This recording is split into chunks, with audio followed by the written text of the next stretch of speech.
آگے یوسف علیہ السلام کے ساتھ کیا ہوتا ہے؟ اب زندگی ایک اور موڑ مڑتی ہے، عزیز مصر کی بیوی کا فتنہ آتا ہے. وَلَمَّا بَلَغَ أَشُدَّهُ آتَيْنَاهُ حُكْمًا وَعِلْمًا وَكَذَلِكَ نَجْزِي الْمُحْسِنِينَ. وراودته التي هو في بيتها عن نفسه وغلقت الأبواب وقالت هيت لك قال معاذ الله إنه ربي أحسن مثواي إنه لا يفلح الظالمون. وَلَقَدْ هَمَّتْ بِهِ وَهَمَّ بِهَا لَوْلَا أَن رَّأَىٰ بُرْهَانَ رَبِّهِ كَذَٰلِكَ لِنَصْرِفَ عَنْهُ السُّوءَ وَالْفَحْشَاءَ إِنَّهُ مِنْ عِبَادِنَا الْمُخْلَصِينَ. واستبق الباب وقدت قميصه من دبر وألف يا سيدها لدى الباب قالت ما جزاء من أراد بأهلك سوءا إلا أن يسجن أو عذاب أليم. قال هي راودتني عن نفسي وشهد شاهد من أهلها إن كان قميصه قد من قبل فصدقت وهو من الكاذبين وإن كان قميصه قد من دبر فكذبت وهو من الصادقين. فلما رأى قميصه قد من دبر قال إنه من كيدكن إن كيدكن عظيم. يوسف أعرض عن هذا واستغفري لذنبك إنك كنت من الخاطئين. اب یوسف علیہ السلام عزیز مصر کے گھر میں ہیں اور وہیں پلتے بڑھتے ہیں. فرمایا اور جب وہ اپنی جوانی کو پہنچا تو ہم نے اسے قوت فیصلہ اور علم عطا کیا اور ہم نیکی کرنے والوں کو اسی طرح بدلہ دیتے ہیں. اور اس عورت نے جس کے گھر میں وہ تھا اسے اس کے نفس سے پھسلانا چاہا اور دروازے اچھی طرح بند کر لیے اور بولی یہاں آ جاؤ. اس نے کہا اللہ کی پناہ، بے شک وہ میرا آقا ہے جس نے مجھے عمدہ ٹھکانہ دیا ہے. بے شک ظالم لوگ فلاح نہیں پاتے. اور وہ عورت اس یوسف کا ارادہ کر چکی تھی اور وہ بھی اس کا ارادہ کر لیتا اگر اس نے اپنے رب کی برہان نہ دیکھ لی ہوتی. اسی طرح ہوا تاکہ ہم اس سے برائی اور بے حیائی کو پھیر دیں. بے شک وہ ہمارے چنے ہوئے بندوں میں سے تھا.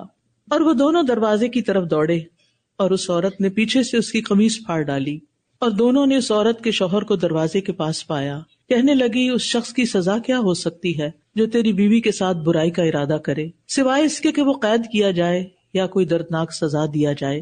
یوسف بولا اسی نے مجھے میرے نفس سے پھسلانا چاہا تھا. اور اس عورت کے گھر والوں میں سے ایک گواہ نے گواہی دی کہ اگر اس کی قمیص سامنے سے پھاڑی گئی ہو تو عورت سچی ہے اور یہ جھوٹوں میں سے ہے، اور اگر اس کی قمیص پیچھے سے پھاڑی گئی ہو تو عورت جھوٹی ہے اور یہ سچوں میں سے ہے. پھر جب اس عورت کے خاوند نے اس کی قمیص پیچھے سے پھٹی ہوئی دیکھی تو کہنے لگا بے شک یہ تم عورتوں کی چالوں میں سے ایک چال ہے، بے شک تمہاری چالیں بہت بڑی ہوتی ہیں.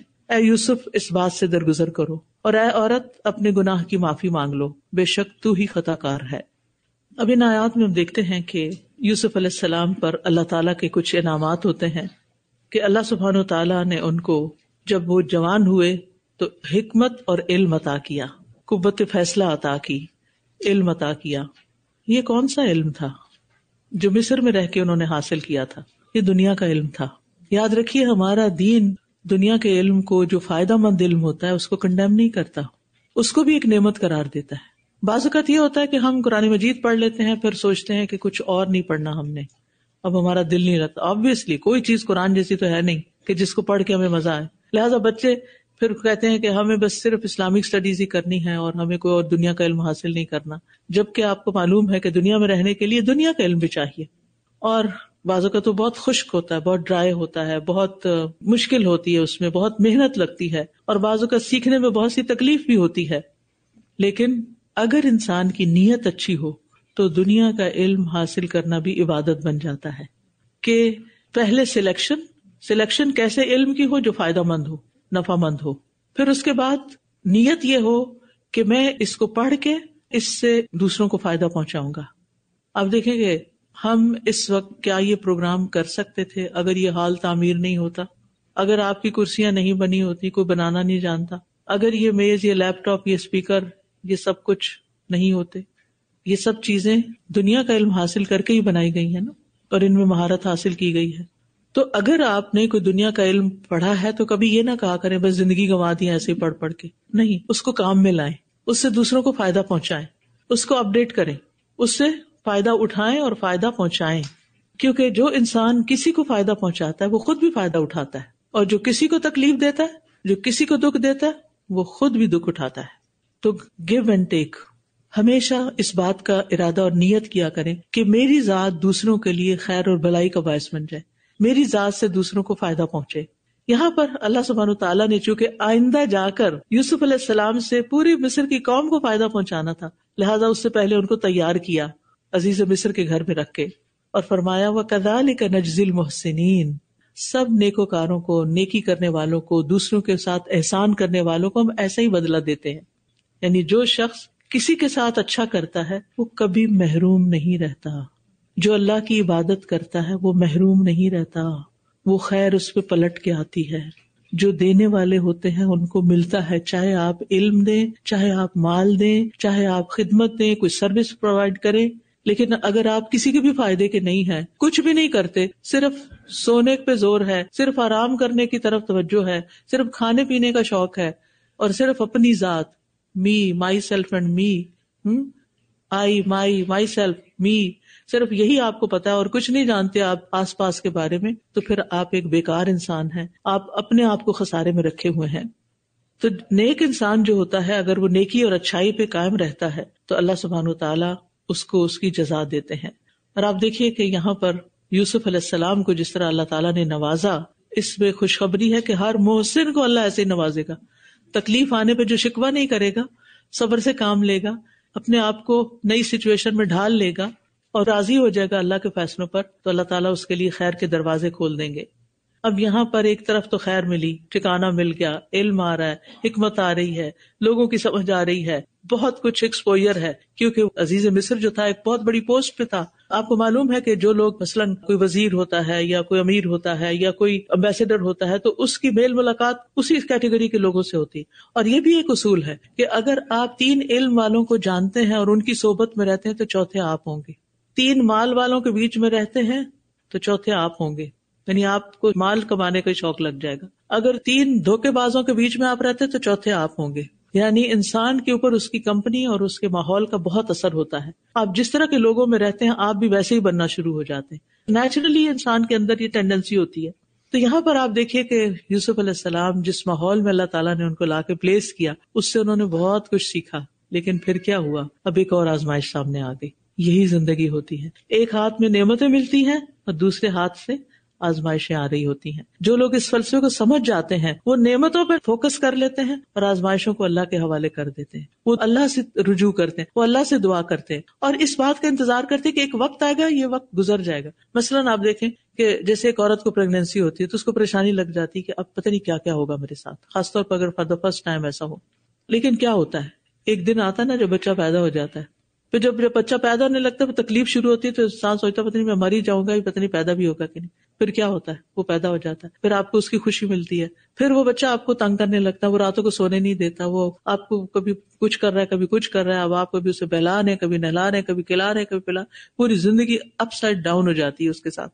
اب کچھ مائیں ہوتی ہیں ہر وقت فرسٹریشن، یہ کیا ہو رہا ہے، وہ کیا ہو رہا ہے، یہ کیا میرے اوپر بلا پڑ گئی ہے، نعمت پر شکر ادا کرنے کے بجائے اس کو کوسنا شروع کر دیتی. کچھ مائیں تو اتنی بے رحم ہوتی ہے کہ چھوٹے بچوں کو بھی مار پیٹ شروع کر دیتی ہیں، یعنی جو ہی وہ چلنا پھرنا شروع کرتے ہیں، کچھ چھیڑ چھاڑ کرتے ہیں تو ان کے ساتھ غلط رویہ اختیار کرتی. ایسی مائیں پھر اچھا پھل نہیں پاتی. جو مائیں بچپن میں اپنے بچوں کی کیئر کرتی ہیں، ان کو سکھاتی ہیں، پڑھاتی ہیں، لکھاتی ہیں، ان کے لیے دعائیں کرتی ہیں، تو پھر اللہ سبحانہ وتعالیٰ ان کو ان کی خوشی بھی عطا کرتا ہے. بہرحال یہ تو ایک مثال تھی. اسی طرح جب ہم اسکول میں داخل ہوتے ہیں، یونیورسٹی جاتے ہیں، تو ایک کے بعد ایک ایگزام، ایک اسائنمنٹ، بک ریڈنگ، فلاں ویک، فلاں چیز، انٹرنشپ، اب فلاں، کتنی مشکلات آتی ہیں اور انسان فرسٹریٹ ہونے لگتا ہے بعض اوقات. لیکن جو یہ یاد رکھتا ہے کہ ایک دن یہ بھی ختم ہو جائے گا اور یہاں اللہ نے مجھے اس مشکل میں ڈالا کچھ سکھانے کے لیے، وہ سیکھ کے نکلے گا اور اس سیکھے اسے فائدہ اٹھائے گا. اب یہاں کیا آزمائش آتی ہے؟ وراودتہ التی هو فی بیتہا عن نفسہ، وہ خاتون جس نے یوسف علیہ السلام کو پال کے جوان کیا، جب وہ جوان ہو جاتے ہیں تو وہ ان کو برائی کی دعوت دیتی ہے، کیونکہ وہ محرم نہیں تھے، اس کے اپنے بچے نہیں تھے، اب وہ ایک ہی گھر میں اکیلے تھے، یعنی شوہر تو اپنے کاموں سے چلا گیا، یوسف علیہ السلام غلام ہے، وہ گھر کے کام بھی کر رہے ہیں، آفس کے کام بھی کر رہے ہیں، اور گھر میں خاتون ہے جو کہ پرنسس کی طرح رہ رہی ہے، اور ایسے لوگوں کے پاس جن کے پاس غلام ہو، خادم ہو، سرونٹس ہو، ان کا کوئی کام نہیں، تو پھر فارغ دماغ جو ہوتا ہے وہ برائی کی طرف ہی مائل ہوتا ہے. وہ یوسف علیہ السلام کے پیچھے ریچھ گئی، ان کے عشق میں مبتلا ہو گئی، اور ایک دن اس نے باقاعدہ ان کو زنا کی دعوت دی. وغلقت الابواب، سارے دروازے بند کر لیے. وقالت ہیت لک، کہنے لگی تمہیں میری بات ماننی ہوگی، آؤ میرے پاس. یوسف علیہ السلام ہکا بکا رہ گئے. قال معاذ اللہ، کہنے لگے اللہ کی پناہ، یہ کس چیز کی دعوت دی جا رہی ہے؟ انہ ربی احسن مثوایا، میرے رب نے تو مجھے بہترین ٹھکانہ دیا تھا. انہ لا یفلح الظالمون، ظالم فلا نہیں پاتے. ظالم یہاں کون ہے؟ جو اللہ کی نافرمانی کرے. ظالم کون ہے؟ جو اپنے مالک کی نوا حرامی کرے. یعنی یہاں رب سے مراد دو معنی لیے گئے، ایک تو اللہ سبحانہ وتعالیٰ ہے ہی جو محسن احسان کرتا ہے ہمارے ساتھ، اور دوسرا یہاں اس عورت کا شوہر جس نے اس کو بہت عزت کے ساتھ ٹھکانہ دیا اور بہت اہمیت دی، اور اس شخص کے بہت احسانات تھے ان پر. کہنے لگا کہ میں ایسا نہیں کر سکتا، اگر میں ایسا کروں گا تو ظلم کروں گا. ظلم ہوتا ہے کسی کے حق میں ڈاکہ ڈالنا، چاہے وہ اللہ کا حق ہو چاہے وہ بندوں کا حق ہو، کسی کا حق مارنا اور کسی کی بیوی کے اوپر بری نظر رکھنا اور اس کو رجھانا اور اس کو اپنی طرف بلانا، یا کسی کے شوہر کو اپنی طرف مائل کر لینا اور اس کو اس کی بیوی بچوں کی طرف سے بے نیاز کر دینا، یہ بڑے ظلم کی چیزوں میں سے ہے. آج کل بہت دفعہ ایسا سننے میں آتا ہے کہ اچھا بھلا رستہ بستہ خوشحال گھرانہ، اب مرد کو کسی باہر کی لڑکی نے پھنسا لیا، اب وہ نہ اپنے بچوں پہ خرچ کر رہا ہے نہ بیوی پہ، بیوی الگ مصیبت میں آ گئی ہے. تو اس طرح کے واقعات زندگی میں ہوتے ہیں، لیکن ایسا کرنا ظلم ہے. اگر کسی نے کسی سے شادی کرنی ہے تو اس کا جو اسلامی طریقہ ہے اس پر کرے، اور پھر ساری صورتحال کو دیکھ بھال کے کرے. بہرحال یہاں عورت کی طرف سے شر کا آغاز ہو رہا ہے. عام طور پر تو مردوں کی طرف سے ایسی دعوت دی جاتی ہے عورتوں کو، لیکن یہاں اس عورت کی طرف سے یوسف علیہ السلام کو دعوت دی جا رہی ہے. اب آپ دیکھیے کہ ایسی دعوت کو ٹھکرا دینا کو آسان نہیں ہوتا، یعنی سارا ماحول بھی تیار ہے، کوئی پوچھنے والا نہیں، خود گھر کی مالکہ ایسی دعوت دے رہی ہے، اور یوسف علیہ السلام کی کوئی شادی بھی نہیں ہوئی بھی، اور وہ اس گھر میں بھی رہ رہے ہیں، غلام بھی ہیں، غلام کو تو ہر حکم ماننا پڑتا ہے. لیکن اتنی ساری چیزوں کے باوجود وہ اللہ کو یاد رکھتے. وہ جو بچپن کا سبق تھا نا ان کے دل میں، جو باپ نے ان کی تربیت کی تھی، جو ان کے دل میں ایمان ڈالا تھا، وہ آج بھی ساتھ ہے، اور یہاں بھی وہ اسی پر عمل کر رہے ہیں. ہم عام طور پہ سوچتے ہیں کہ یہاں کا ماحول بڑا خراب ہے، بچے یونیورسٹی جاتے ہیں تو بگڑ جاتے ہیں، لیکن بات یہ ہے کہ یونیورسٹی بھیجنے سے پہلے آپ نے ان کے ایمان کو کتنا مضبوط کیا تھا. آپ اپنا بھی تو سوچیں، اپنی غلطی کو بھی تو دیکھیں. کیا ہم نے ان کو صرف ایک دفعہ ہی زندگی میں پورے قرآن کا ترجمہ پڑھایا؟ انہوں نے ہائی اسکول تک پڑھا، انہوں نے اتنا کچھ سیکھا، کئی سال انہوں نے تعلیم حاصل کی، اور اب آپ کیوں گھبرا رہے ہیں؟ کیونکہ آپ نے اپنا وہ فرض نہیں پورا کیا جو مسلمان ماں باپ ہونے کی حیثیت سے آپ پر ذمہ داری آتی تھی، اور وہ تھی دین کی تعلیم دینا، ان کا ایمان مضبوط کرنا. جن بچوں کے ایمان آپ بچپن میں مضبوط کر دیتے ہیں، ان کو دین سکھا دیتے ہیں، اور اللہ کی توفیق سے وہ بڑے بھی اسی ایمان پر ہوتے ہیں، تو ماحول انہیں کچھ نہیں کہتا، بلکہ وہ ماحول پر انفلوئنس کرتے ہیں، وہ دوسروں کی ہدایت کا ذریعہ بنتے ہیں. تو سوچئے آپ کون سے ماں باپ میں سے ہیں؟ آپ اپنے بچوں کی دینی تعلیم کے لیے کیا کر رہے ہیں؟ اس کے لیے کتنی تکلیف اٹھاتے ہیں؟ مائیں اسکول پک اینڈ ڈراپ کرتی ہیں، لیکن کتنی دفعہ مسجد لے جاتی ہیں نماز پڑھانے کے لیے، کتنی دفعہ اسلامک اسکول لے جاتی ہیں ان کو دین سکھانے کے لیے، یا کتنا دین خود سیکھ رہی ہیں کہ وہ خود ان کو سکھا سکیں. یہاں یوسف علیہ السلام بچ گئے اللہ کی توفیق سے، لیکن اس کے پیچھے ماں باپ کی تربیت بھی تھی. اب دیکھیے کہ ایک مرد کے لیے ایسی سچویشن میں سے نکلنا ایک بڑا مشکل کام ہے. اسی لیے نبی صلی اللہ علیہ وسلم نے ان 7 لوگوں کے بارے میں فرمایا جن کو اللہ تعالیٰ قیامت کے دن اپنے سائے میں جگہ دے گا، جس دن اس کے سائے کے سوا کوئی سایہ نہ ہوگا. نبی صلی اللہ علیہ وسلم نے فرمایا ہر وہ شخص جسے کسی بلند مرتبہ اور خوبصورت عورت نے اپنی طرف بلایا اور اس نے جواب دیا کہ میں اللہ سے ڈرتا ہوں. یعنی عورت دعوت دے رہی ہے لیکن وہ قبول نہیں کر رہا، میں اللہ سے ڈرتا ہوں. ایسے شخص کو عرش کے سائے تلے جگہ ملے گی قیامت کے دن، جب کوئی سایہ نہیں ہوگا، جب ہر طرف دھوپ ہی دھوپ ہوگی اور ہر شخص پریشان ہوگا. وہ امن اطمینان کے ساتھ وہاں رب کی رحمت کے تلے بیٹھا ہوگا، آرام کر رہا ہوگا، بے فکر ہوگا، اللہ اس سے راضی ہوگا. یہ جزا ہے اس کی جو اللہ کے ڈر سے گناہ چھوڑ دے، جو اللہ کے ڈر سے برائی کو ایکسپٹ نہ کرے. انسانوں کو دیکھ کے تو انسان برا کام چھوڑ، میاں دیکھ لے گا اچھا میں نہیں کرتا، نہیں، وہ میاں کی وجہ سے نہیں تھا، وہ صرف اللہ کی خاطر تھا. آپ دیکھیں کہ یوسف علیہ السلام کے لیے کتنا مشکل ہوگا یہ ٹھکرانا. بعض اوقات کوئی ہمیں گناہ کی دعوت دیتا ہے نا تو ہم نہ نہیں کر پاتے، ہم کہتے ہیں اس کا دل ٹوٹ جائے گا. ہوتا ہے نا ایسے. اب مثلاً ایسی شادیاں جہاں پر ناچ گانا فحش کام ہو رہے ہوتے ہیں، عورتیں مرد مکس ہو کے ڈانس کر رہے ہیں، مسلمانوں کی شادیاں ایسے ہو گئی ہیں. اب آپ کو دعوت ملتی ہے، آپ قرآن پڑھ رہی ہیں، آپ کو پتہ چل چکا ہے یہ سب کچھ جائز نہیں، آپ نو نہیں کہہ پاتی. کیوں؟ اور مجبوری کے مارے وہیں جا کے اس سارے غلط کام کا حصہ بن جاتی. کس لیے؟ کہ یہ مائنڈ کر جائیں گی. یہاں یوسف علیہ السلام یہ نہیں سوچا، یہ گھر اس عورت کا گھر تھا، عورت نے دروازے بند کر لیے تھے، عورت نے خود دعوت دی تھی. یوسف علیہ السلام نوجوان تھے، عورت ان کی مالک تھی، یوسف علیہ السلام غلام تھے، یوسف علیہ السلام اس شہر میں اجنبی تھے. ان کو ڈر ہو سکتا تھا کہ اگر یہ مجھے گھر سے نکال دی کہ میں کہاں جاؤں گا، میرا تو کوئی ٹھکانا نہیں، میں تو کسی کو جانتا نہیں. پھر آپ دیکھیں کہ عورت جو تھی وہ عام عورتوں کی طرح نہیں تھی، بڑے تسلط والی تھی، یعنی کہ جسے کہتے ہیں کہ بہت طاقتور اور بہت امپاورڈ عورت تھی.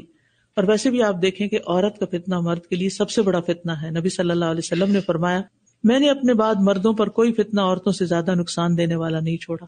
یعنی عقل مند سے عقل مند مرد کو ایک عورت جو ہے وہ اپنے جال میں پھنسا سکتی ہے، اسے بے وقوف بنا سکتی ہے. حفاظت اسی کی ہے جس کو اللہ محفوظ رکھے، جیسے یوسف علیہ السلام کو رکھا تھا. تو اپنے بچوں کے لیے اس طرح دعا کیا کریں. میں اپنے بچوں کے لیے اس طرح دعا کرتی ہوں، خاص طور پہ بیٹے کے لیے، کہ اللہ جس طرح آپ نے یوسف علیہ السلام کی حفاظت ایسے ماحول میں کی تھی، جیسے موسیٰ علیہ السلام کی حفاظت فرعون کے گھر میں کی تھی، اللہ میرے بچے کی حفاظت بھی تو ایسے ماحول میں کر کے جہاں ہر طرف برائی کی دعوت دی جا رہی ہو. تو خود اس کو علم اور حکمت عطا کر. ہر ماں باپ کو یعنی ایسے وسیلہ واسطہ دے کے ایک دعا کرنی ہوتی ہے. دعا کا ایک طریقہ ہوتا ہے. صرف اس لیے آپ سے ایک پرسنل چیز شیئر کر رہی ہوں کہ اس واقعے کو پڑھ کے یہ خیال آیا تھا کہ کیسا ماحول تھا یوسف علیہ السلام کے لیے تنگ، لیکن پھر بھی وہ پھسلے نہیں.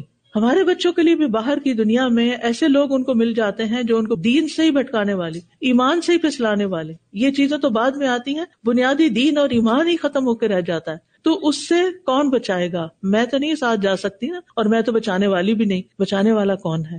اللہ ہے، اللہ بچاتا ہے. اور آپ دیکھیے کہ اتنی زیادہ عمر ہو گئی یوسف علیہ السلام، 40 سال میں نبوت ملتی ہے، ان کی شادی نہیں ہوئی اور ہر طرف ماحول اتنا آزاد ہے، لیکن وہ پھر بھی اللہ سبحانہ تعالیٰ کی مدد سے اس پہ قائم رہتے ہیں. پھر اللہ تعالیٰ فرماتے ہیں وَلَقَدْ ہَمَّتْ بِهِ، اس عورت نے تو یقیناً ارادہ کر لیا تھا برائی کا، وَهَمَّ بِهَا، اور وہ بھی ارادہ کر جاتے لولا ان رأى برہان ربی، اگر اپنے رب کی برہان نہ دیکھتے، یعنی رب ان کو نہ تھامتا.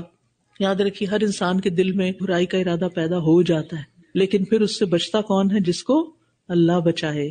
اللہ کی توفیق سے انسان بچتا ہے، اور اگر نہیں بچتا تو پھر وہ دل میں چیز بیٹھ جاتی ہے، پھر وہ بڑی ہونے لگتی، پھر ایک دن وہ عمل میں بدل جاتی ہے. تو یوسف علیہ السلام کے ساتھ یہ معاملہ ہوا کہ انہوں نے اپنے رب کی طرف سے برہان دیکھی اور برے ارادے کو دل سے نکال دیا، اور اس چیز میں ان کے لیے کوئی کشش نہ رہی جس کی طرف وہ عورت ان کو بلا رہی تھی. كذلك لنصرف عنه السوء والفحشاء انه من عبادنا المخلصین، اس طرح ہم نے اس سے برائی کو، بے حیائی کو دور کر دیا، اور وہ ہمارے چنے ہوئے بندوں میں سے تھا، یعنی مخلص بندوں میں سے تھا. کیونکہ جب انسان کے اندر اخلاص ہوتا ہے اور جو انسان دل سے برائی سے بچنا چاہتا ہے اللہ تعالیٰ اس کو بچا لیتا ہے. اب کیا ہوا؟ واستبق الباب، دونوں دروازے کی طرف دوڑے، کیونکہ یوسف علیہ السلام جو تھے وہ اس برائی میں پڑنا نہیں چاہتے تھے، لہٰذا وہ دروازے کی طرف دوڑے تو عورت بھی پیچھے دوڑی. وقدت قمیصہ من دبر، پیچھے سے قمیص پھاڑ دی، کیونکہ یوسف علیہ السلام بات نہیں مان رہے. اب جو ہی وہ دروازہ انہوں نے کھولا تو دیکھا آگے شوہر کھڑا ہے. وَأَلْفَ يَا سَيِّدَهَا لَدَى الْبَابِ، عورت نے یکا یک پینترا بدلا. کیا چال چلی؟ قالت ما جزاء من اراد بأهلك سوءا، کہاں گیا عشق، کہاں گئی محبت؟ یہ تو ہوس تھی ساری، یہ محبت نہیں تھی. کچھ لوگ ایسے ہی ہوتے ہیں کہ جو محبت کے دعوے کرتے ہیں جبکہ ان کا سراسر مطلب اپنا ہی ہوتا ہے. تو شوہر کو کہنے لگی اس کی سزا کیا ہوگی یوسف علیہ السلام کی طرف اشارہ کر کے، جس نے تمہاری بیوی کے ساتھ برا کام کرنے کا ارادہ کیا، الا یسجنا، ساتھ ہی فیصلہ، خود ہی مقدمہ پیش کیا، خود ہی فیصلہ کر دیا، اس کو تو قید ہونی چاہیے، اور عذاب علیم، یا سخت سزا ملنی چاہیے. سبحان اللہ، اس قدر چالاکی اور سمارٹنس کی بات ہے، یعنی اس قدر برا الزام لگا دیا.